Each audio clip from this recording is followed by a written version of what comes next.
Mahogany কাঠ দিয়ে তৈরি হচ্ছে দৃষ্টিনন্দন ভাতের প্লেট। কাঠের গোল গুঁড়িকে কয়েক ধাপে মোটর দিয়ে বিশেষভাবে তৈরি মেশিনে খোদাই করে রূপ দেওয়া হয় প্লেটে। এরপর পালিশ করে করা হয় দৃষ্টিনন্দন। এ প্লেট সাজিয়ে রাখার পাশাপাশি দৈনন্দিন কাজেও ব্যবহার করা যায়।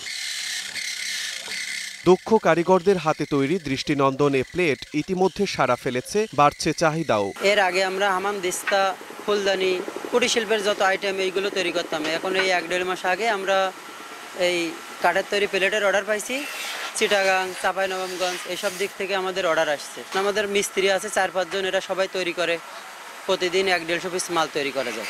25 বছর আগে ভারত থেকে ইনচার নামে একটা লোক এই কুটির শিল্পের কাজ শিখে আসার পরে আমাদের এখানে এসে প্রথম তৈরি করার পরে এখন আপাতত আমাদের আলতাপোল, কন্দপুর, মঙ্গলকোট গ্রামে প্রায় 5 থেকে 600 মানুষ এই মোটর আছে আর কি। তারা কর্মসংস্থানে জীবনযাপন করে। কেবল ভাতের প্লেট নয়, বাহারি ডিজাইনের মোমবাতি, ফুলদানি, কলস, বাটি, পাউডার কেস সহ কাঠের বিভিন্ন শৌখিন উপকরণ তৈরি করে নিজেদের ভাগ্য বদলেছেন এ কারুশিল্পীরা। কুটির শিল্প কাজ অনেকদিন যাবৎ রয়েছে।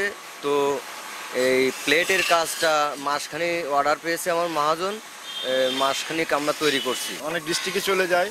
এগুলা আপনার শোপিস হিসেবে কেউ ইউজ করে, পারিবারিক সাংসারিক ব্যবহার কাজেও ইউজ করা যায়। এগুলো দিয়ে কাঠের টুকরো দিয়ে অনেক আইটেম করা, ফুলদানি, কলমদানি, মোমদানি, অ্যাস্টেরে, আমান দিস্তা, পাউডার কেস, তারপরে হচ্ছে বাটি, অ্যাস্টেরে, কলমদানি, বিভিন্ন আইটেম আছে আরো। যশোরের কেশবপুর উপজেলার আলতাপোল, কন্দবপুর ও মঙ্গলকোট গ্রামে 5 শতাধিক কাঠের পণ্য তৈরির কারখানা রয়েছে। মালিক, শ্রমিক, বিপণন কর্মী, কাঠ ব্যবসায়ী সহ প্রত্যক্ষ ও পরোক্ষভাবে এ শিল্পে কাজ করে জীবিকা নির্বাহ হয় 25,000 লোকের। সময় সংবাদ, যশোর।